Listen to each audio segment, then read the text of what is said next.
Senhor Deus, bondoso Pai, muito obrigado por mais uma oportunidade que temos de estarmos juntos para aprender mais a Tua Palavra. Pedimos que esteja conosco, nos dando clareza nos pensamentos, para que possamos entender o conteúdo e, assim, cumprirmos com os Seus propósitos nas nossas vidas. Pedimos que tenhamos um excelente sábado, perdoe nossos pecados, em nome de Jesus. Amém. O título do sermão de hoje é sobre a mente humana. E por que eu escolhi esse assunto? Primeiro, de maneira geral, a nossa mente é basicamente o que nós somos. Eu vou usar uma ilustração aqui no quadro.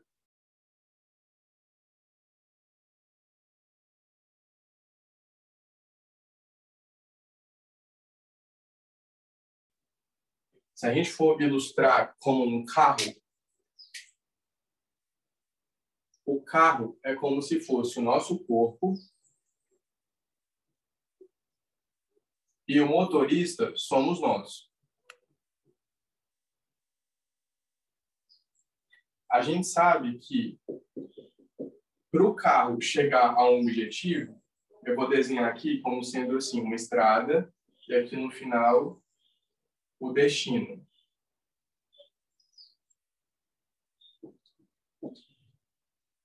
Para o carro chegar até o destino, a gente sabe que, primeiramente, o carro precisa estar funcionando. Se, por um acaso, o pneu está furado, ou se não, algum problema, não tem combustível, ou tem um problema eletrônico no carro, o carro não vai conseguir sair do lugar. Então, a primeira coisa é que o carro esteja funcionando de maneira adequada.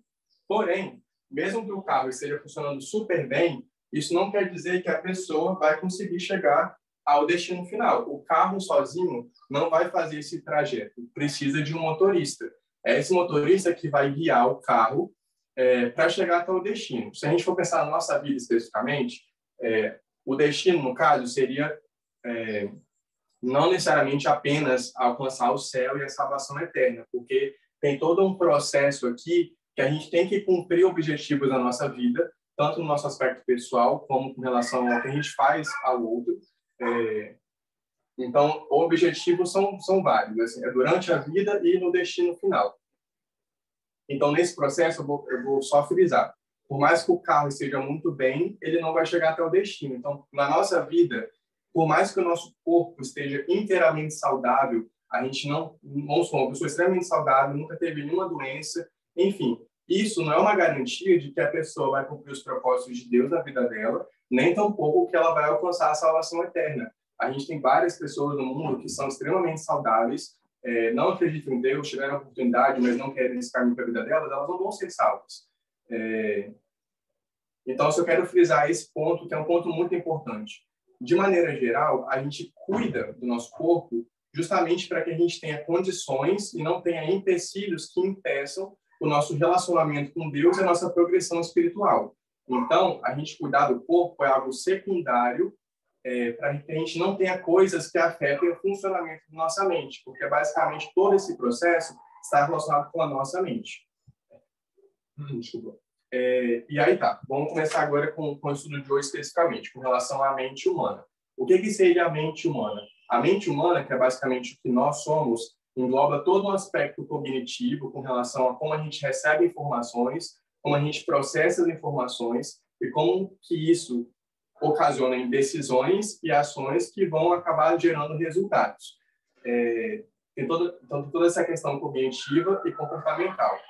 De maneira mais geral, na nossa mente especificamente, existe uma parte consciente, que é aquela que a gente tem um acesso rápido e fácil. Através dela, a gente consegue pensar, criar um raciocínio, e tem algo inconsciente, que a gente não é um acesso subconsciente e inconsciente. São duas coisas diferentes, mas a gente não vai abordar detalhes aqui. Mas que a gente não tem um acesso fácil a isso, a gente precisa entender como que aquilo é formado e como que a gente pode acessar de outras formas, porque isso determina certos hábitos, como a gente acaba gerando certos resultados. De maneira geral, a gente engloba toda uma questão de razão ou de pensamentos, de emoção ou de sentimentos, interpretação, memória, intuição, inteligência, ego, superego, interpretação, temperamento, personalidade, desejos. tudo isso engloba a nossa mente. E se a gente fosse pensar na raiz da palavra em si, mente, ela vem do grego e do latim, de algumas outras raízes, que significam conhecer, pensar, entender, lembrar e medir, no sentido de ponderar as ideias. Então, tudo isso abrange o que significa a nossa mente. E aí, só salientando alguns pontos. Tão importante como a nossa saúde física, que muitas vezes as pessoas focam muito na saúde física e pensam, não, a alimentação tem que ser assim, assim, assado, a atividade física tem que ser assim, assim, assado, para que a gente tenha um corpo, para que a gente não destrua o corpo que Deus nos deu, que é o templo do Espírito Santo. Mas o ponto muitas vezes é negligenciado o assunto da saúde mental. Infelizmente, existe um estereótipo como se qualquer distúrbio mental fosse caracterizado a pessoa como a pessoa é louca, então a pessoa tá com falta de Deus, a pessoa está abandonando a fé, por isso que ela está assim. Se ela voltar a se relacionar com Deus e fazer as coisas certas, ela vai voltar a se sentir bem e vai ter a saúde mental 100% certa. Porém, não é assim que acontece. Infelizmente, não é simples assim, como se fosse, você afastou de Deus e por isso a saúde mental está abalada. Todos nós, de alguma forma, temos problemas com a nossa saúde mental. Às vezes, esses problemas acabam culminando em coisas mais consideráveis, como um transtorno de depressão, um transtorno de ansiedade, um transtorno bipolar e outras coisas. Porém, às vezes são só algumas coisas que não afetam tão profundamente o nosso cotidiano, mas impactam diretamente na nossa qualidade de vida, em como a gente se relaciona, como nos relacionamos com os outros e também com relação ao entendimento da própria pessoa. Então, isso é algo que a gente tem que tirar da cabeça, esse estereótipo, como sendo a saúde mental, isso é bobeira, porque é tão importante quanto, eu diria que é até mais importante a gente cuidar da saúde mental, porque todos nós temos dificuldades. Se a gente for pensar, de novo, na ilustração do carro, como eu falei, por mais que o carro esteja 100%, se o motorista não sabe como chegar até o destino ou conquistar as atribuições para ele no caminho, não vai dar certo. A vida não vai ter sucesso. Então, no aspecto cristão espiritual, a gente tem que saber tomar decisões corretas através das informações que a gente recebe, dos hábitos que a gente acabou criando, para que a gente siga esse caminho da maneira correta. E aí, eu vou até abordar um outro ponto agora, que é o seguinte. Com relação à nossa saúde física de maneira geral, o nosso corpo é um corpo extremamente complexo, extremamente detalhado. Deus, ele fez assim uma máquina, digamos assim, que funciona super bem. A gente não precisa conhecer exatamente como funciona essa máquina para que a gente execute as funções. Então, a gente não tem que saber como é o processo para que eu consiga levantar a minha mão, como que eu decido que eu vou levantar minha mão, esse processo chega até o músculo, e aí o músculo contrai, o outro relaxa e tudo mais. A gente não precisa entender esse processo para conseguir fazer essas coisas. Por exemplo, a gente não precisa saber como que faz para o coração bater, porque isso é uma coisa automática. Assim como para respirar ou para a produção de urina, todas as coisas, a absorção de alimentos, são coisas extremamente complexas que a gente não precisa conhecer para que essas coisas funcionem. Então, basicamente, a gente tem essa máquina que Deus nos deu e a gente tem que tentar preservar, impedindo que coisas afetem isso.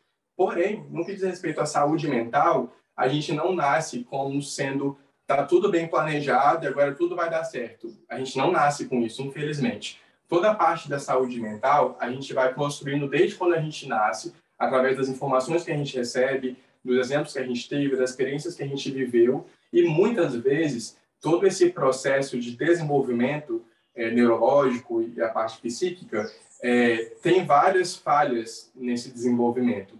Eu não estou dizendo necessariamente que é por causa de um problema na educação dos pais e tudo mais, porque ninguém está 100% apto para conseguir instruir 100% o filho para que tudo ocorra da melhor maneira possível e ele não tenha traumas ou tenha aspectos negativos na mente dele e tudo mais. Então, não é algo que é culpa assim, de pai, de escola e tudo mais.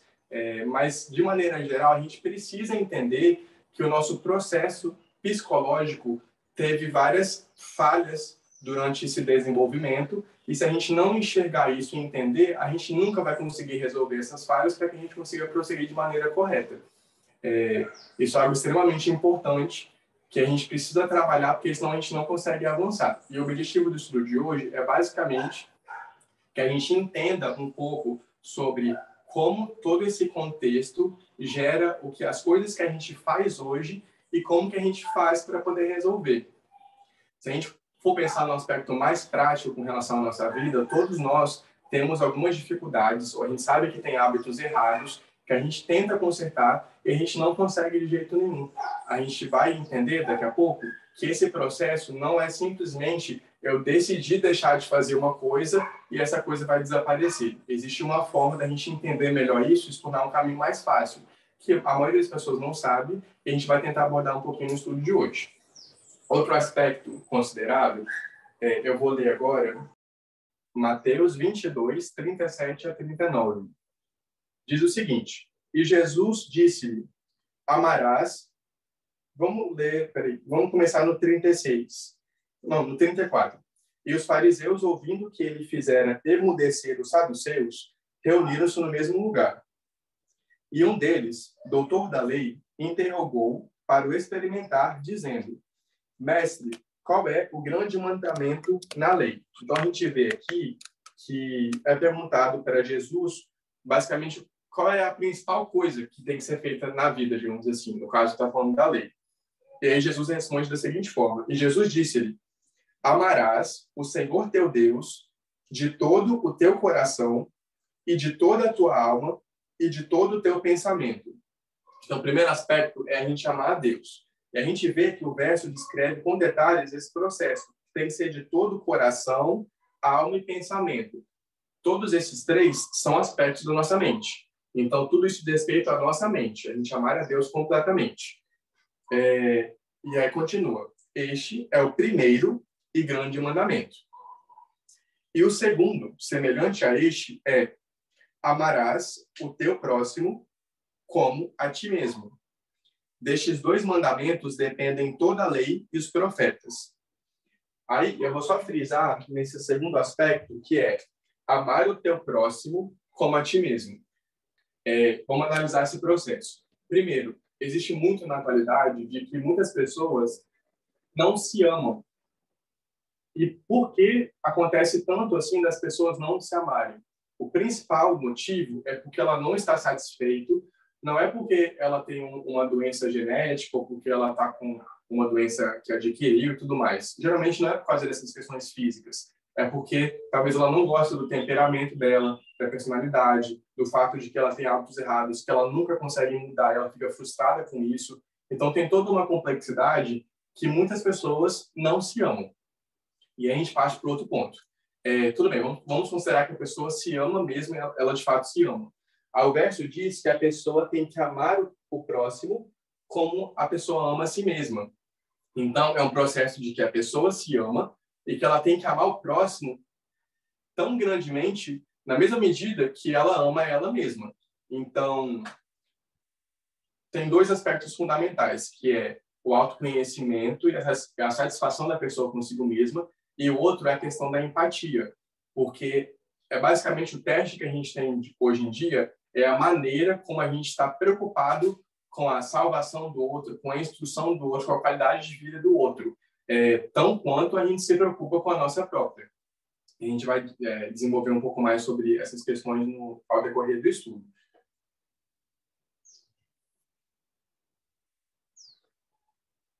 A gente vai ler agora um texto de Ellen White, que está em Conselhos sobre Saúde 179 e também em FD 129.6, que diz o seguinte: todas as faculdades da mente devem ser postas em uso e desenvolvidas, a fim de que homens e mulheres tenham uma mente bem equilibrada.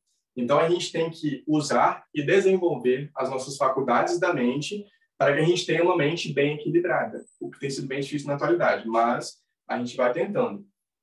Continuando. O mundo está cheio de homens e mulheres desequilibrados, que ficaram assim porque uma parte de suas faculdades foi cultivada, ao passo que outras foram diminuídas pela inação.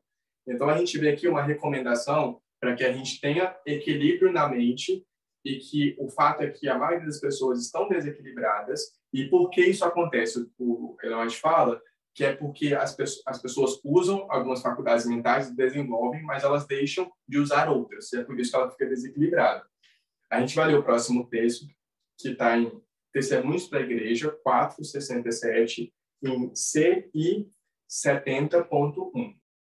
O empreendimento de alcançar a vida eterna está acima de qualquer consideração terrena. Para conduzir almas a Jesus, é preciso ter certo conhecimento da natureza humana e estudar a mente dos homens. A gente sabe que, além desse processo da gente entender a Deus e as verdades de Deus, aceitar Jesus e aquilo que ele ensina para que a gente possa cumprir os propósitos aqui na Terra e no céu, a gente sabe que faz parte disso a gente ajudar a outros nessa caminhada. Então, a gente falar sobre Deus e as verdades para os outros que estão dispostos a aprender. A gente dá a oportunidade para a pessoa, se ela tem interesse, a gente, né, desenvolve e continua. Então, grande parte da vida cristã é a gente se preocupar com a salvação do outro, com a qualidade de vida do outro, e a gente precisa ser inteligente para que a gente possa abordar da maneira certa. E é esse o principal ponto. Grande dificuldade dos cristãos hoje em dia é que eles tentam praticamente pegar a Bíblia e enfiar na goela das pessoas para que a pessoa se salve e ela realmente acha que isso vai dar certo. As pessoas acabam tendo uma visão extremamente cega, digamos assim, com relação às verdades de Deus. E por mais que ela entenda completamente a verdade, o que muitas pessoas não entendem, porque muitas vezes os versos são mal aplicados, são tirados do contexto para poder chegar a uma conclusão que muitas vezes só tiram o foco do amor de Deus e ao próximo e só disseminam o ódio, digamos assim. A pessoa quer mostrar que ela está certa para os outros, e às vezes isso é até um ato de egoísmo, o fato de que a pessoa estuda, se decide por seguir a Deus, e aí ela sabe que tem um papel de pregar o evangelho, porque de maneira geral todos nós temos a concepção de que o último passo para que Jesus volte é que o evangelho do reino seja pregado em todo mundo. Então a gente pensa, ok, eu tenho que fazer meu papel para que eu esteja no céu logo num local maravilhoso que ele está presente. Então o que eu vou fazer? Eu vou falar para os outros. Mas muitas vezes a pessoa não está falando porque ela está de fato querendo que o outro se salve. Ela basicamente está fazendo como um pré-requisito para que ela alcance a salvação dela. E por mais que algumas vezes, de fato, há um interesse genuíno em fazer com que o outro se salve, muitas vezes a gente não tem o tato necessário e a gente não aborda da maneira correta. Então, por mais que estejamos na igreja há muito tempo e a gente às vezes fala algumas coisas para a pessoa, mesmo que de maneira educada e com amor, muitas vezes a pessoa não se decide por seguir esse caminho. E por que a gente fala nisso? Porque aí, primeiro, muitas vezes existem entendimentos equivocados e, de maneira geral, o movimento tem se encarregado de pegar cada uma das coisas e entender perfeitamente como cada coisa se encaixa em todo o conceito geral do que é Deus, do seu caráter, o que a gente tem que fazer. Então, tem esse aspecto. Mas o outro é a questão de como fazer com que a pessoa entenda. Porque muitas vezes, por mais que você faça um argumento extremamente perfeito, com vários versos, com vários detalhes, para mostrar, por exemplo, por que o sábado deve ser guardado, a pessoa vai ouvir tudo aquilo, ela pode até entender e falar realmente, mas ela vai decidir por não seguir. E muitas vezes a gente considerar, ela rejeitou, então já era. Mas o ponto é que a gente tem que entender por que a pessoa não está aceitando. A gente vai chegar nesses aspectos daqui a pouco, de maneira genérica. Hoje, a gente vai abordar 3 pontos principais com relação à mente humana. Um deles é com relação à razão, que seria o pensamento. O outro é com relação à emoção, que seriam os sentimentos. E o outro é com relação aos hábitos. Primeiro, a gente vai começar com relação aos pensamentos, que seria a parte da razão. Aí o ponto é, por que a gente pensa de determinada forma? Como que isso foi criado? Isso foi criado através dos arquivos de informação que você guarda nos compartimentos de armazenagem da sua mente. Então, esse processo tem a ver com tudo que você recebeu isso está armazenado na sua mente, para quando você vai pensar, você usa dessas coisas para poder gerar um raciocínio. E de onde vem essa programação, então? De onde vem essa informação? Vem da sua programação passada. E aí a gente vai começar a entender como que é formada essa programação nossa que faz a gente ter uma tendência em seguir uma linha de raciocínio. Só de um aspecto mais genérico, o que acontece? A gente tem uma programação, essa programação faz com que a gente pense de determinada forma, então ela constrói a nossa razão e os nossos pensamentos, e também a nossa emoção e os nossos sentimentos.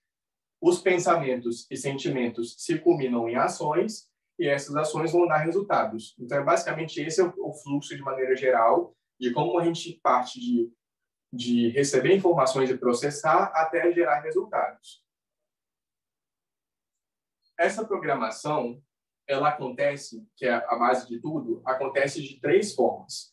A primeira delas é a programação verbal, ou seja, é basicamente o que você ouvia quando você era criança, desde quando você nasceu, enfim, falando dessa adolescência, mas a gente vai construindo isso durante toda a vida, mas é basicamente o que você ouve que forma essa programação.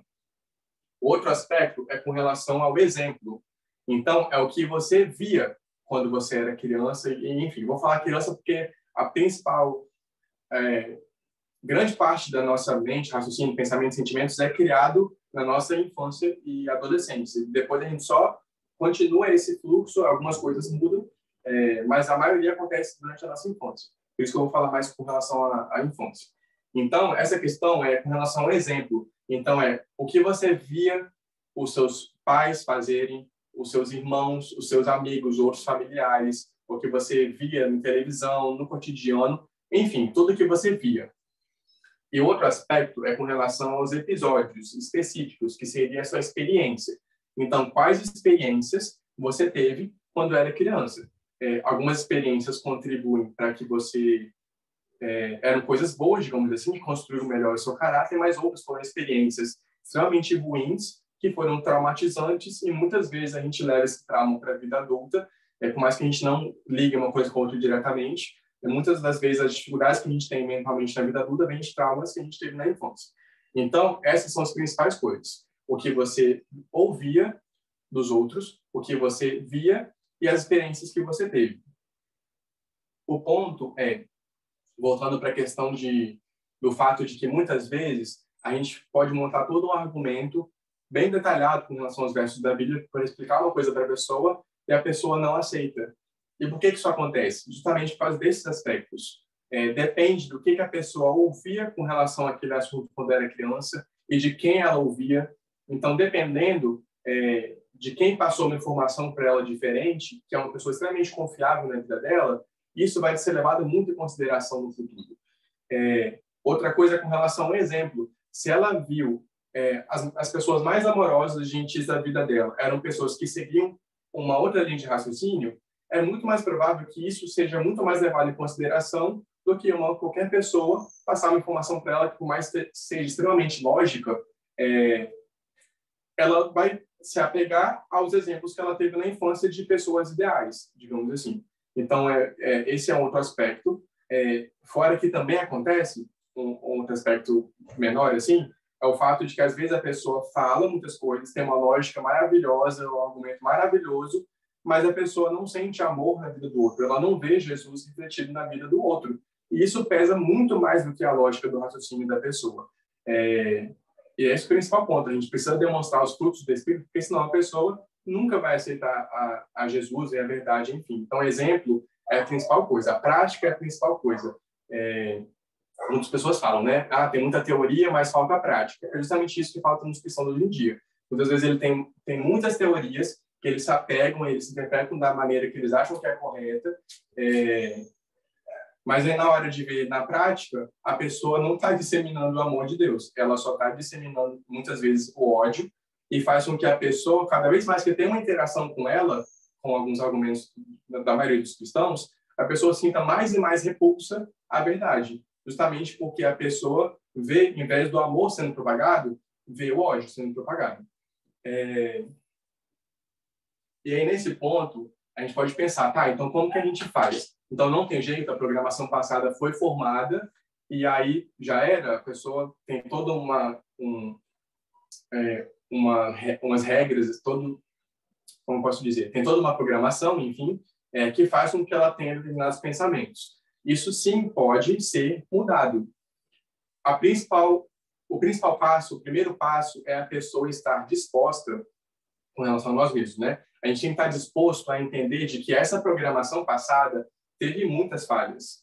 E a gente precisa, primeiro, estar disposto a ver. Então, digamos, a gente tem que estar com o olho aberto para poder enxergar. Ao mesmo tempo, a gente tem que, se a gente for pensar numa ilustração mesmo, a gente precisa de luz. Porque por mais que a gente esteja aberto, se o ambiente está escuro, a gente também não vai enxergar nada. Então, são dois processos. A disposição da pessoa em desaprender e aprender da maneira correta, e o segundo é ela receber, de fato, a maneira correta. Então, são dois aspectos importantes. O próximo passo é ela voltar em cada uma dessas coisas do passado e entender como que cada uma delas aconteceu, de certa forma, na infância, mas não quer dizer que aquilo representa a verdade absoluta. Então, por exemplo, se por acaso a pessoa na infância tinha um contato com uma pessoa, um cristão, não, desculpa, uma pessoa que não era ateu, vamos dizer assim, não só não acreditava em Deus, mas às vezes falava contra Deus e tudo mais. Mas, de maneira geral, a pessoa era uma pessoa boa, ajudava extremamente os outros, tirava do tempo dela para poder ajudar os outros, enfim. Aí vamos supor que isso está pesando muito na cabeça de uma pessoa. A pessoa tem que entender que, ao ela receber uma outra verdade de uma outra pessoa, que aquela pessoa não é a pessoa ideal absoluta que tem que culminar com o que ela tem que ser agora. Faz parte do processo. Todos nós tivemos uma programação passada, e por mais que elas trouxeram influência na nossa vida do cotidiano, quando a gente recebeu a verdade de Deus e conheceu o Evangelho, a gente teve, muito provavelmente, cada um de nós teve que voltar em cada uma dessas coisas que influenciavam no passado e poder entender como que uma maneira ideal de entender aquilo para que isso não afete a decisão atual de seguir a Deus. Então, não sei se eu deixei claro esse ponto, mas não é só a pessoa, aceita Jesus, olha só a verdade, todos os argumentos. Não é simples assim. A pessoa, para resolver completamente a vida dela, decidir completamente seguir a Deus e não voltar atrás, ela precisa voltar no passado, entender como cada coisa influenciava na vida dela, entender que naquela parte ela não tinha maturidade para entender o que ela entende hoje na vida adulta. Então, é basicamente isso. Outro aspecto é com relação à nossa consciência. Eu vou ler uma coisa que vai ser mais fácil para ler. É o seguinte: a consciência observa os nossos pensamentos e as nossas ações para que vivamos das escolhas verdadeiras feitas no momento presente, em lugar de sermos governados por uma programação proveniente do passado. Então, basicamente, o que a gente tem que fazer é, em vez de manter essa programação do passado que contém erros, a gente tem que agora, no momento presente, poder recapitular toda essa questão do passado para que a gente deixe os nossos pensamentos moldados através do momento atual, da nossa maturidade atual e do conhecimento atual que tem chegado.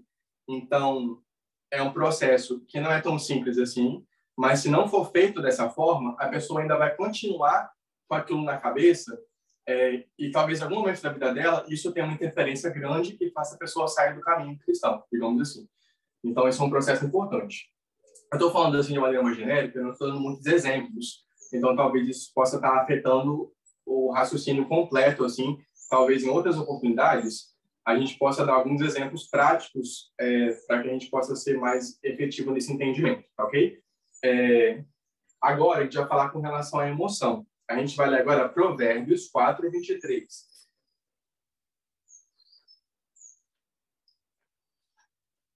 Diz o seguinte: sobre tudo o que se deve guardar, guarda o teu coração, porque dele procedem as fontes da vida. A gente sabe muito bem que a Bíblia usa essa linguagem de coração, e todos nós usamos essa linguagem para poder dizer com relação a um aspecto bem profundo do nosso ser, relacionado com os nossos sentimentos e a nossa emoção. A gente sabe, né? É importante que a gente saiba que o nosso coração em si, físico, que bombeia o sangue de todo o corpo, não tem nada a ver com o que a Bíblia usa como coração e com o que, de maneira geral, a gente entende por coração, que tem a ver com sentimento. O verso fala que, sobre tudo que se deve guardar, guarda o teu coração, porque dele procedem as fontes da vida. Então, a gente vê que o coração, a emoção, tem um aspecto muito fundamental na nossa vida. O próximo verso que a gente vai ler é Filipenses 4, de 4 a 9. Filipenses 4, de 4 a 9.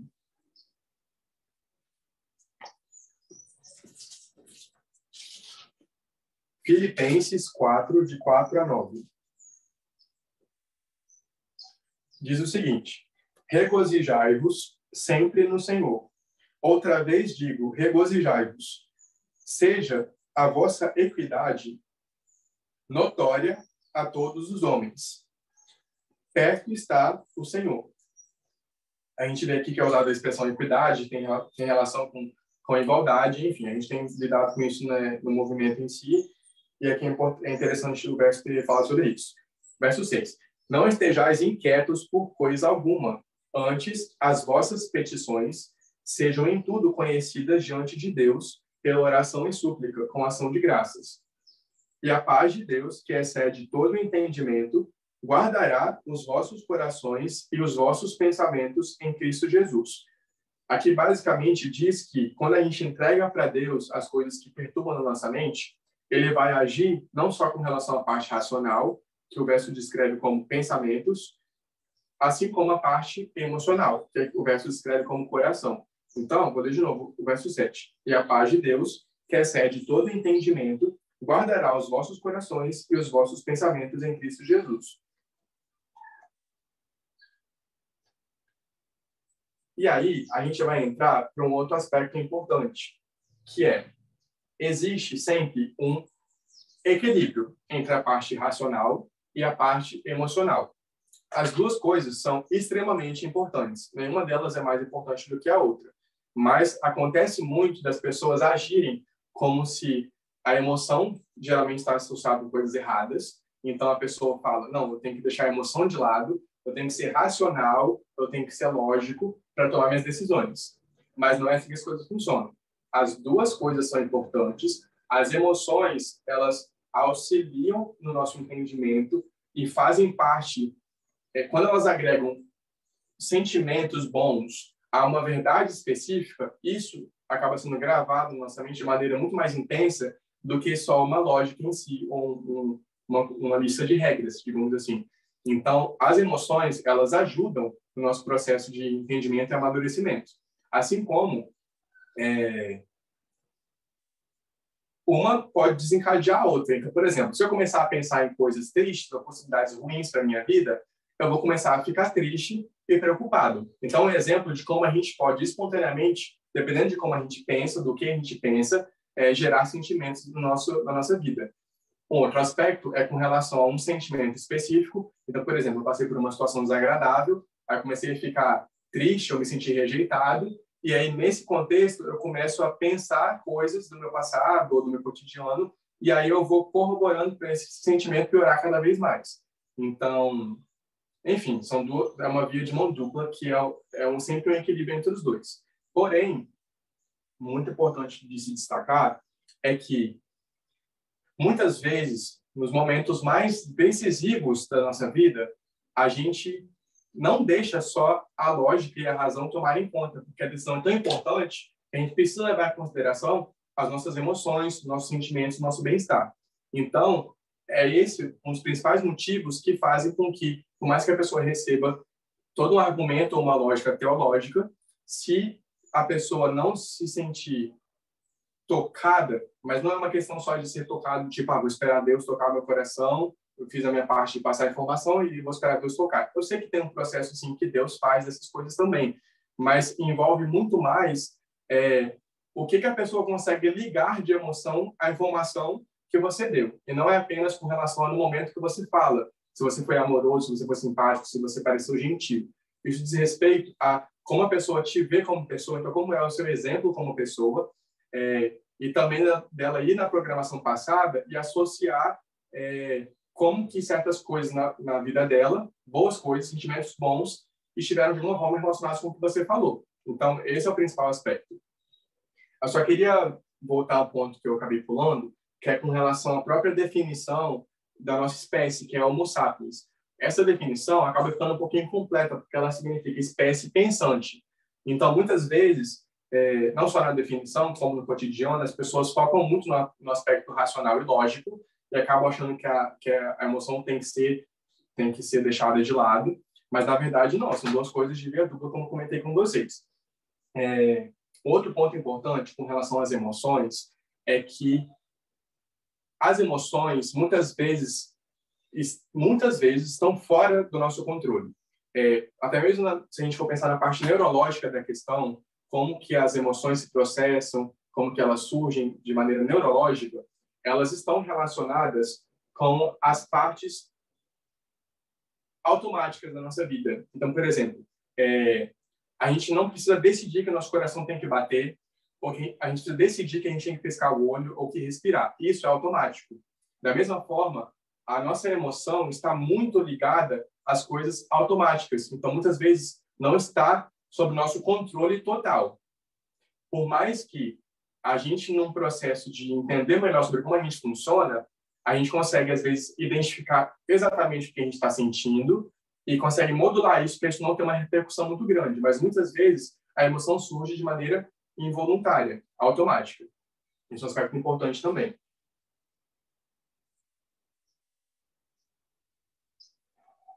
Um outro aspecto interessante é que as primeiras leis e proclamações de éticas relacionadas com a sociedade em si, por exemplo, os 10 Mandamentos, o Código de Hammurabi, os Editos do Imperador Ashoka, enfim, são alguns detalhes considerados com relação à ética. Todos eles são vistos como uma maneira ou tentativas de conter, subjugar e domesticar as emoções. Eu tirei isso daqui de um livro, enfim, um livro científico, eu achei extremamente interessante, mas o fato é de que todas as principais coisas que a sociedade entende como um manual de sobrevivência, digamos assim, e até mesmo Deus colocou como 10 mandamentos, escreveu com a mão dele, são maneiras da gente conseguir conter, subjugar e domesticar as emoções. Então, não é só uma coisa teórica e racional. E ela envolve também aquela coisa teórica vai culminar em como a gente consegue dominar as nossas emoções, controlar as nossas emoções.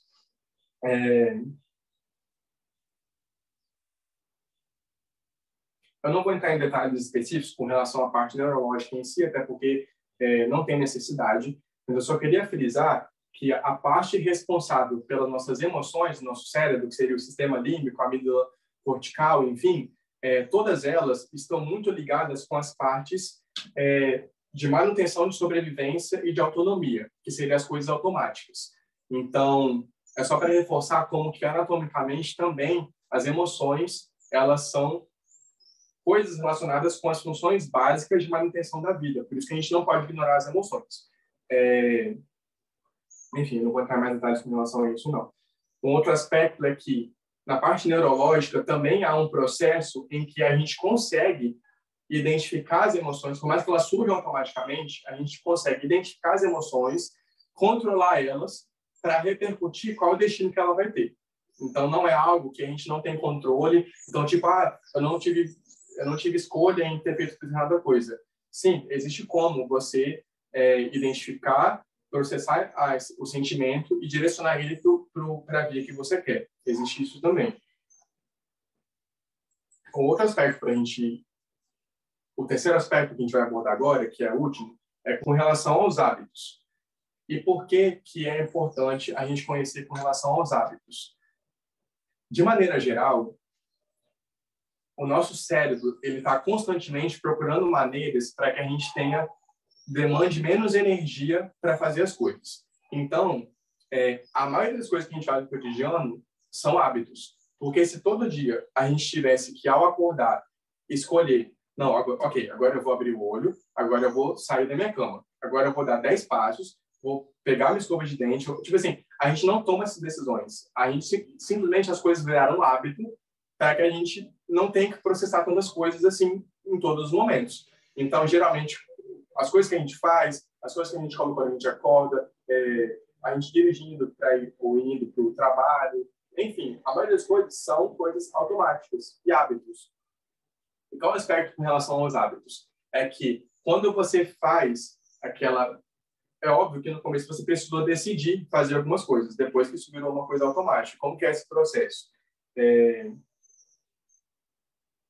Eu vou ler aqui uma definição que é o seguinte: um hábito é uma escolha que em algum momento tomamos deliberadamente e depois paramos de pensar a respeito.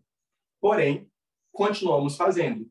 Então, a gente de fato decidiu algumas coisas no começo, mas depois, pela repetição, isso virou um hábito.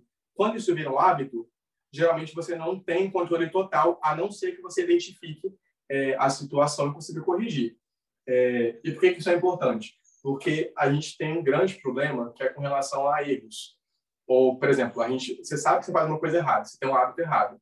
E aí você fala, ok, eu preciso abandonar isso. Então, eu vou decidir que eu vou abandonar. Aí você pensa, ok, eu vou decidir abandonar. Mas se você não entende a maneira correta de abandonar aquilo, você provavelmente pode conseguir por algumas semanas, ou meses, ou anos, ou 10 anos, 20 anos, mas é possível que você volte a fazer aquela coisa errada no futuro. E é por isso que muitas vezes os cristãos, quando perguntam para os cristãos, você é perfeito? Você está pronto para morrer? A maioria absoluta, se não todos, provavelmente todos, quem não diz geralmente está omitindo informações, ou mentindo, mas enfim, porque a gente sabe que tem coisas que a gente faz errado que a gente não conseguiu abandonar ainda. E a gente sabe que a gente deveria viver em retidão. Por quê? Porque a gente não entende o processo, como a gente pode corrigir esse erro que se tornou um hábito. Então, eu vou só dar um exemplo aqui, que é como que um hábito funciona. Tem alguns termos que são alguns termos técnicos com relação a esse aprendizado. Se vocês não entenderem, vocês podem perguntar no final. Mas, basicamente, é o seguinte. Existe uma deixa. Então, o que seria essa deixa? Alguma circunstância do momento que faz você fazer alguma coisa automaticamente. Como eu falei, não é uma coisa que você escolhe, está sendo automático. Então, você, de alguma forma, existe uma circunstância em que o hábito acontece. Quando esse hábito acontece, que é basicamente, a gente está falando sobre o que a gente quer mudar, né? Então, é basicamente o que a gente faz de errado. Quando esse hábito acontece, você imediatamente vai ter a recompensa. Obviamente, a recompensa é sempre boa. Por isso que a gente continua fazendo certos hábitos errados, porque a recompensa é boa. Você tem um sentimento bom depois que você faz o hábito. Ok, como que faz, então, para a gente mudar isso? A gente já vai chegar lá, eu só vou dar um exemplo para vocês entenderem melhor. Um exemplo prático. Vamos supor, não está acontecendo comigo na atualidade, mas vamos supor que eu tenho um hábito de comer 1 quilo de chocolate toda tarde. Vou dar um exemplo. É um hábito. Eu nem decido, é automático. Tipo assim, chegou a tarde, eu pego 1 quilo de chocolate e como. Eu quero mudar esse hábito. Aí eu penso, ok, eu acabei de ver tal e tal coisa, isso não vai fazer bem para minha saúde, estou decidindo, eu vou parar de comer chocolate. Vamos supor que você pensou dessa forma. Você parou de comer chocolate, você fica assim por 2 dias. No terceiro, você vai ter aquela vontade terrível, vamos ver o que você conseguiu e tudo mais, enfim, em algum momento você vai acabar cedendo e vai voltar ao erro. Por quê? Porque não é tão simples assim, do tipo, ok, estou decidindo que eu vou parar de comer 1 quilo de chocolate. Não é simples assim. Como que é esse processo? Assim, a gente tem que entender como esse processo funciona para que a gente consiga medir, trocar algumas peças para que a gente tenha a mesma recompensa, mas de uma maneira diferente. Então, eu vou dar um exemplo para você, continuando nesse aspecto. Vamos só voltar para a terminologia, que eu vou acabar usando daqui para frente, que é a primeira. Então, ocorreu uma deixa, que é certa circunstância daquele momento. Você faz a rotina, que é o seu hábito em si, a coisa que você quer mudar, e você tem uma recompensa. Muitas vezes, não é tão lógico assim, do tipo, beleza, você... deixa um pouco mais complexo, mas vamos supor, você comeu chocolate, por quê? Porque o chocolate é uma delícia. Então, você vai comer, vai ter aquela coisa, aquele sentimento maravilhoso, tipo, nossa, que delicioso de chocolate, ou você vai sentir bem-estar. Mas não é tão simples assim, é uma coisa um pouco mais complexa. Aí vamos detalhar um pouquinho mais para vocês entenderem. Primeira coisa, qual que foi a circunstância? Vamos supor que eu faço isso toda tarde. Quais horas da tarde eu faço isso? Pego um quilo de chocolate e como. Como que a gente vai entender essa deixa? Qual que foi a circunstância? Primeiro, será que eu estava com fome? Pode ser uma possibilidade. É por isso que eu sinto a fome e aí eu vou e como chocolate. É uma possibilidade. Só para vocês entenderem melhor. Vamos supor que eu tô no trabalho, eu faço isso no trabalho. Então, vai ser melhor para vocês entenderem aqui. Será que a deixa foi que você estava entediado? Então, você estava no trabalho, aquele monte de coisa e tudo mais, fiquei entediado. Aí você vai e come chocolate? Isso também pode ser um motivo. Não é só o óbvio que seria fome. A outra possibilidade seria, será que você só está querendo uma pausa para você parar o que você estava fazendo e começar uma outra atividade? Ou uma pausa para você tirar a mente daquilo que você estava fazendo? Isso também é uma possibilidade. E qual que é a recompensa, então? Quando eu como chocolate, o que acontece? O mais óbvio é, o chocolate é gostoso, você se sente bem. Mas nem sempre é assim. Pode ser o seguinte, será que a recompensa é porque você quer mudar o cenário? Será que é porque você está na sua mesa, no trabalho, você não está aguentando mais fazer aquilo, aí você simplesmente sai da mesa, vai no cantinho, come o chocolate porque você quer mudar o cenário, o ambiente que você está? Será que é porque você quer ter uma distração rápida? Então, essa é a sua recompensa, uma distração? Ou será que você quer socializar com os colegas? Então, pode ser que eu como chocolate quando eu estou com... quando eu como chocolate, eu vou para o refeitório, e no refeitório tem outras pessoas, aí eu tenho um momento agradável com os amigos de trabalho. Então, será que é por causa da socialização? Ou será que é porque vem muita energia, assim, a glicose cai no sangue e tal, aí você se sente bem quando você come chocolate? Então, só quero que vocês entendam que nem sempre as coisas são extremamente óbvias, como com relação a chocolate come, a recompensa é porque ele é gostoso. Então, por isso que a gente tem que entender melhor. E como que a gente vai mudar o hábito? Então, não é simplesmente você escolher mudar. Como que é esse processo? A primeira coisa é você identificar a rotina. Ou seja, você identificar o que você faz de errado. Vamos pensar em algumas possibilidades. Vamos supor que uma das coisas eu me alimento de maneira péssima. Eu não sou saudável na minha alimentação. Isso é um hábito que eu quero mudar. Uma outra possibilidade é que eu como em excesso. É um hábito que eu quero mudar. Uma outra coisa é sedentarismo, ou criticar ou julgar os outros, ou, enfim, atitudes, falas preconceituosas que tiram a dignidade das pessoas, enfim, muitas vezes são hábitos. Então, a primeira coisa é você identificar, ok, qual que é o erro que eu estou lidando agora? O que eu quero mudar? O outro passo é você experimentar com recompensas. Aí vamos continuar nesse exemplo, que é o seguinte. Como você não sabe exatamente por quê, como eu não sabia exatamente por que eu comia o chocolate toda tarde, eu vou tentar outras possibilidades para ver se eu consigo o mesmo objetivo. Então, por exemplo, quando eu sentir vontade de comer chocolate, eu vou sair da minha mesa e vou até o refeitório e não vou comer o chocolate. E aí, o que eu faço? Eu vejo se aquilo... O que aquilo gerou em mim? Eu fiquei bem? Resolveu? Não, não resolveu. Aí você anota. Você teve uma distração, você saiu do ambiente de trabalho, e aí a sua recompensa não deu certo, você não sentiu nada demais. Então, não era isso, você não achou o problema. Vamos supor que você decide que, em vez de comer chocolate, você vai comer castanha. Aí você vai comer castanha. E aí você vai e vê que resolveu. Então, o que era que fazia você comer chocolate? Você estava com fome, você estava com glicose no sangue. Então, você precisava comer alguma coisa. Quando você identifica exatamente uma outra coisa que dá a mesma recompensa, já está praticamente meio caminho andado. Porque você resolveu a questão. Agora, eu não vou precisar mais comer chocolate. Eu vou levar castanha para o trabalho, e aí eu como a castanha e vou ter o mesmo objetivo, que é resolver minha fome. O que eu estava mesmo o que de fato eu estava era com fome. E aí isso vai acabar resolvendo. Vamos supor que eu só queria um momento de socialização com os amigos. Então, ao invés de comer chocolate, eu só vou ir até outras pessoas para começar a conversar. Então, isso também pode ser a questão. Outra coisa é, a partir do momento que você identifica uma outra ação que vai dar a mesma recompensa, você tem que entender qual que é a deixa. Então, qual que é a circunstância relacionada que fez você fazer aquilo.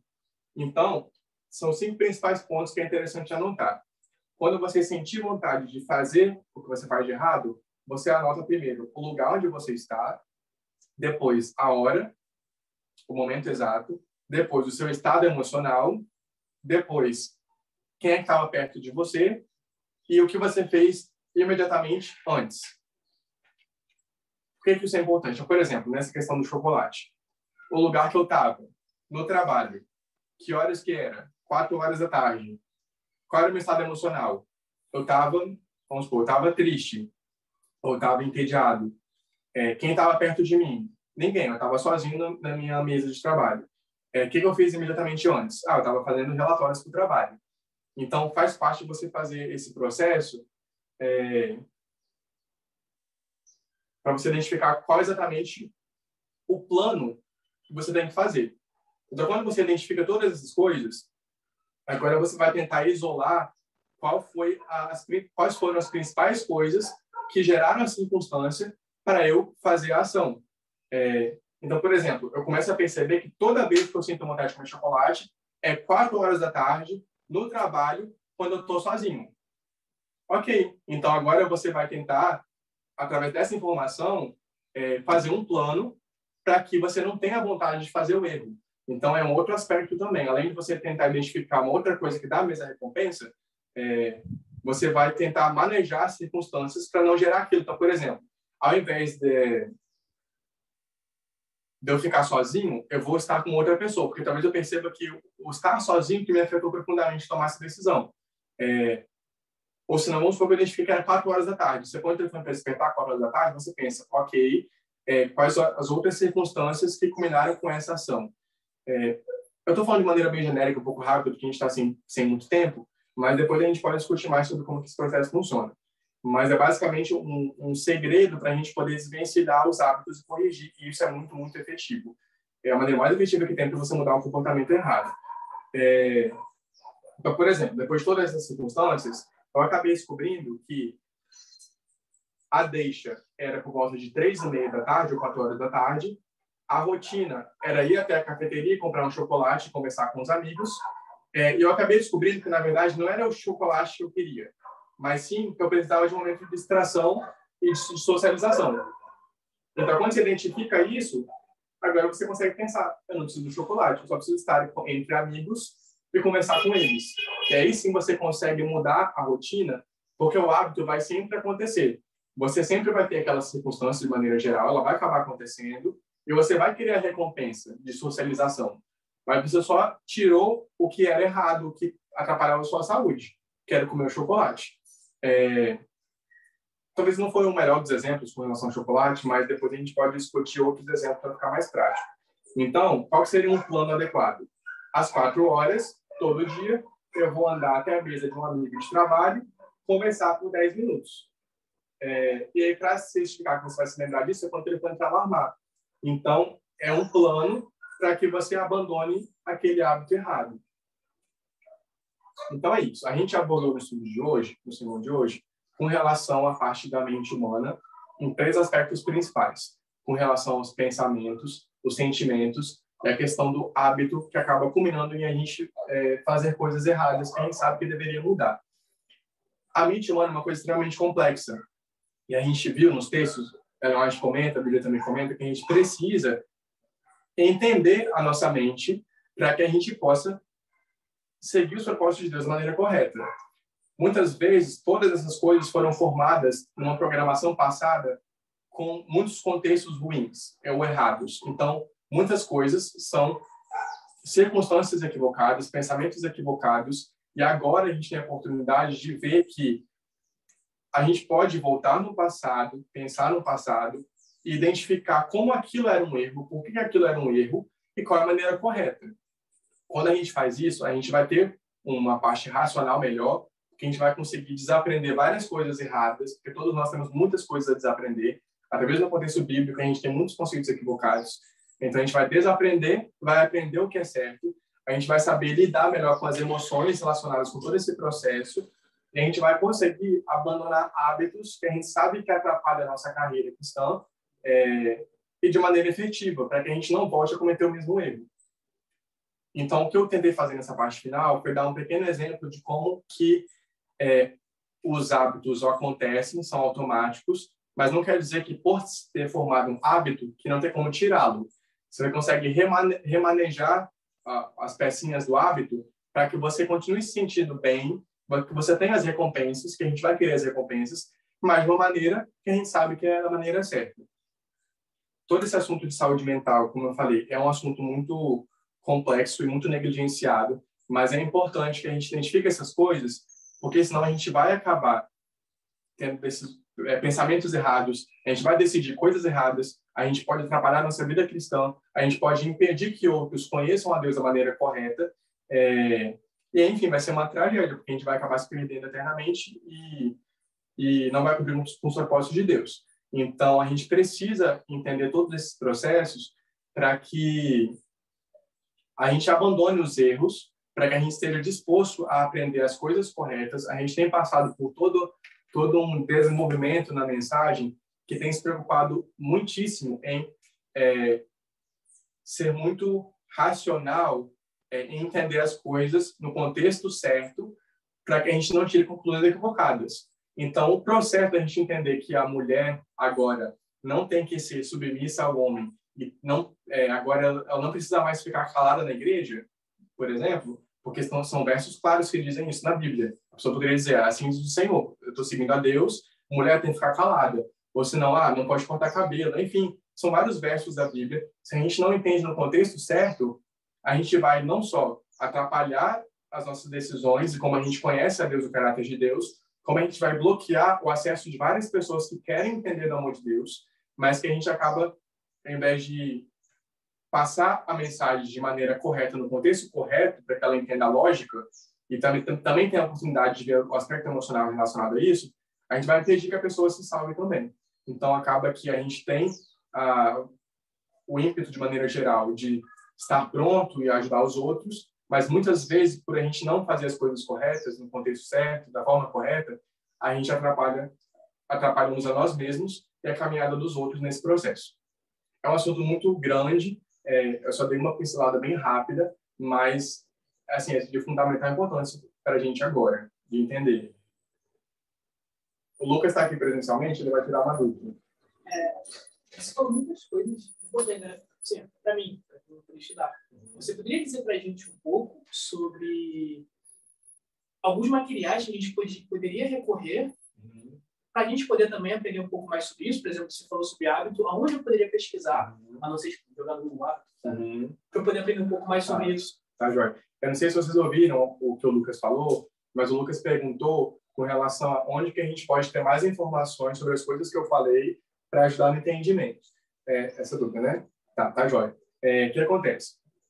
Alguns aspectos que eu tirei aqui para a gente poder fazer esse sermão foram relacionados com os próprios textos de Ellen White que lidam com a natureza humana, mas as partes mais específicas e práticas eu tirei de algumas fontes científicas. Então, por exemplo, com relação ao hábito, tem um livro chamado O Poder do Hábito. É um livro muito, muito bom. Muita gente já leu esse livro. Ele fala com muitos detalhes sobre esse processo de formação de hábito e como poder mudar isso. Eu só dei um resumo bem resumido, assim. Eu detesto resumo, assim, porque acaba tirando a possibilidade da pessoa abranger o conteúdo. Mas é um livro muito bom. Não é Poder do Hábito. Eu posso depois mandar no grupo para todo mundo ter ciência. Eu só não lembro o autor dele agora. É um livro com a capa amarela. Com relação à parte emocional, também tem um livro que ele está aqui embaixo. Vou escolher um negócio. A Inteligência Emocional. Ele é o de Daniel Goleman. Ele aborda um pouco mais sobre como que a gente pode lidar melhor com os sentimentos, identificar os sentimentos, por que eles acabaram sendo gerados, como que a gente pode usar isso a nosso favor na progressão do cotidiano. Obviamente que tanto os dois livros não são livros cristãos, digamos assim, mas isso não vem ao caso, porque eles até abordam nessas informações que eu passei com relação aos 10 mandamentos e tudo mais, eu tirei deles. Então, até mesmo os livros, além de dar uma fórmula para a gente ter qualidade de vida e cumprir com conceitos gerais de estar bem consigo mesmo e ajudar os outros, que é basicamente a essência do cristianismo, então ele é interessante de ver, eu recomendo muito, que por mais que não sejam cristãos, eles abordam as coisas que a gente tem que fazer, mas ele aborda com detalhes sobre essa questão e é extremamente interessante. Então, o livro Inteligência Emocional foi muito interessante de ter assistido, de ter lido, né? E, gente, Jorlan aqui, eu acho que, inclusive, como uma prática do estudo que o Jordão acabou de se tornar, talvez nós já temos um hábito, um costume e algo que é prejudicial talvez o Jordão referenciar 2 livros que não sejam cristãos. Talvez isso já traz uma consequência para a gente pensar, isso é meio estranho, Ellen White que deveria falar, ou a Bíblia que deveria falar. Eu acho que é um dos hábitos que a gente precisa repensar e como Deus tem nos ensinado hoje a pensar nisso com carinho, porque, de fato, é uma coisa que eu tenho entendido muito. A gente precisa entender que Deus, ele nos construiu como pessoas pensantes, pessoas que entendem as coisas na sua maior complexidade, e isso gera consequências para o nosso próprio bem-estar. Então, seria incoerente da minha parte eu não ler um livro que não seja cristão, digamos assim, por pensar, não foi Deus quem fez isso, mas eu tenho uma geladeira em casa, eu tenho micro-ondas, eu tenho uma máquina de lavar, e eu moro numa casa e numa cama. Eu não estou no meio do mato comendo frutas, digamos assim. Eu estou usando de coisas que Deus capacitou homens para criar, para que nós tenhamos um melhor entendimento e para que a gente tenha uma melhor qualidade de vida. Isso não vem apenas com questões físicas, mas a própria medicina em si. Se hoje a gente fala que alguém tem diabetes, alguém tem hipertensão, foi porque alguém estudou, entendeu o processo e o que não era visível aos olhos humanos, porque ninguém vê alguém com pressão alta de olho assim, Deus capacitou homens para que pudessem entender que precisa agir de uma maneira que a pessoa controle esses sintomas em si. Então, acho que isso é muito importante, entendermos que Deus nos dá meios, Deus capacita homens para que a gente possa entender as coisas que acontecem, como, por exemplo, eu estava conversando com o Wesley algumas semanas atrás, achei isso bem interessante. Quando a gente entende coisas, a gente passa a poder usufruir. Exemplo, antigamente, quando soltava qualquer coisa, essa coisa caía, soltei um objeto, o objeto caiu, acabou. A gente não consegue entender nada disso. Só que quando o homem começou a entender que isso cai num processo, a lei da gravidade em si, aí sim a gente pôde desenvolver como, por exemplo, o avião. Sem entender a gravidade, o homem não poderia ter ido à Lua. O homem não poderia ter existido o avião. Então, quando a gente entende as coisas, não foi Ellen White que falou da gravidade, foi Newton. Então, Deus capacitou alguém, ele descobriu algo e isso traz benefícios para nós. Então, isso vai tanto na medicina, tanto nos aspectos gerais da vida da física, tanto da psicologia, enfim. Então, acho que isso é muito importante para a gente entender. Eu, pessoalmente, exercia essa fé cega. Não, eu sou vegetariano, mas onde é que se tira a proteína? E, na verdade, eu só tirei a carne e não estava comendo de maneira a ter os nutrientes necessários. E eu só respondia, é a vontade de Deus, então Deus vai me proteger. Então, se bobear, eu ia ter uma vitamina B12 lá no pé, ia passar mal por exercer essa fé cega.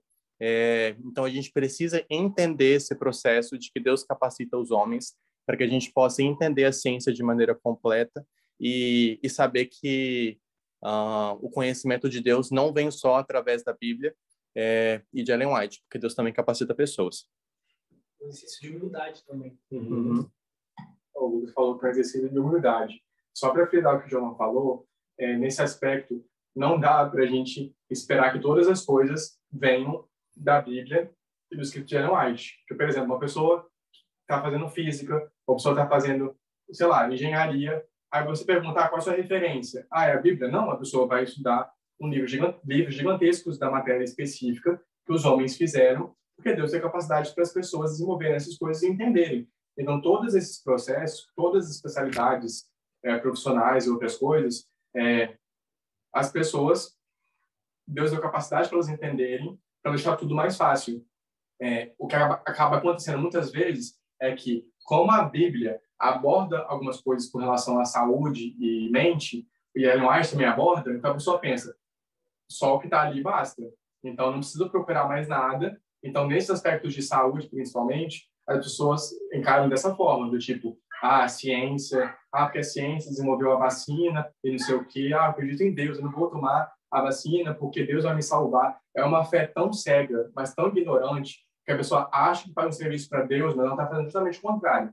Ela é para ser luz no mundo, ela está pegando a luz e enfiando embaixo da cama, escondendo, deixando tudo em trevas. Então, isso é um perigo muito, muito grande, porque nos assuntos de medicina, de maneira geral, psicologia, Deus deu capacidade para as pessoas entenderem para resolver, porque tudo que eu falei aqui são maneiras da gente corrigir hábitos errados e saber lidar melhor com pensamentos e emoções baseados no entendimento de que a gente está trazendo consequências do passado, por exemplo, e como que a gente pode mudar isso. Então, só falei coisas que vão ajudar a nossa caminhada. É óbvio que pode ser que, eventualmente, um livro ou outro aborde alguma coisa específica. Dificilmente um livro vai falar Deus não existe. Tipo assim, isso geralmente não acontece, mas pode ser que algumas vezes tenha alguma incoerência e a gente tem que ter o discernimento de entender, beleza, vamos o livro acabou de fazer um argumento, não é o caso dos livros que eu falei, muito pelo contrário, eles até abordam de maneira otimista e feliz, assim, quando tocam na questão do cristianismo, mas pode ser que outros livros possam trazer um argumento falando que Deus não existe, por exemplo. Aí é óbvio, a gente não pode acreditar mais no livro do que o conhecimento que a gente já tem baseado nas nossas fontes principais.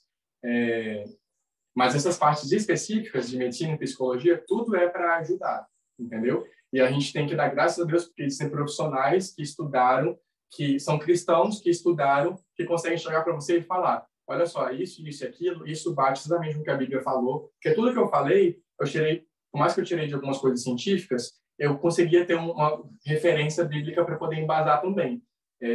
Então, graças a Deus, tem especialidades que conseguem ajudar a gente nesse processo, porque a gente está aqui numa cooperação, entendeu? Então, tem médicos, tem psicólogos, todo mundo, a gente está contribuindo um com o outro para a gente discernir o que é certo e o que é errado, e, acima de tudo, progredir espiritualmente. Ok, vamos finalizar com uma oração?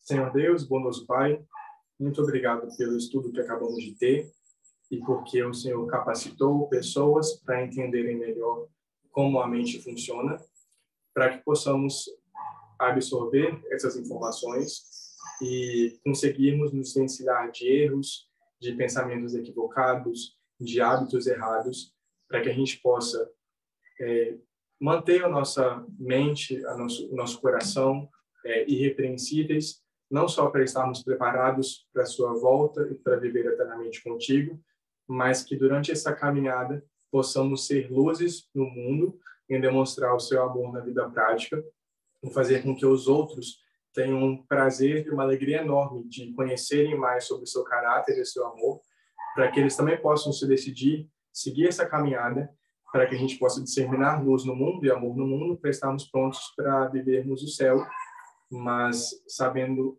antes que precisamos viver o céu aqui na Terra, ao refletir no seu caráter.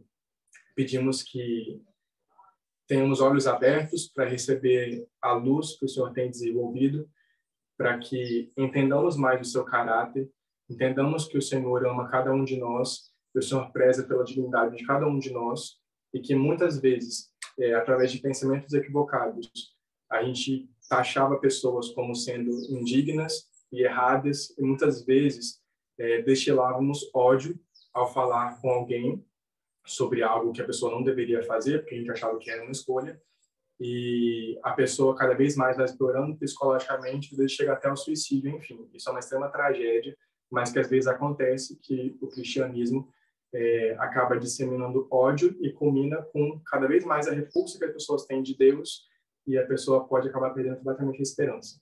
Que não possamos ser essas pessoas, que possamos, de fato, espalhar o seu amor e entender as coisas de maneira extremamente racional, no seu contexto adequado, para que a gente não pegue um verso tirado do contexto e queira aplicar agora que a mulher tem que ficar calada na igreja, ou que a mulher não pode fazer certas coisas, ou que é possível, sim, Deus permite que tenhamos escravos, ou coisas do tipo, que tenhamos discriminação e tudo mais, que possamos entender as coisas no seu devido contexto, porque senão estaremos extremamente cegos e seremos como os fariseus, que se apegavam a algumas coisas da lei, mas esqueciam de amar o próximo e estavam por isso perdidos.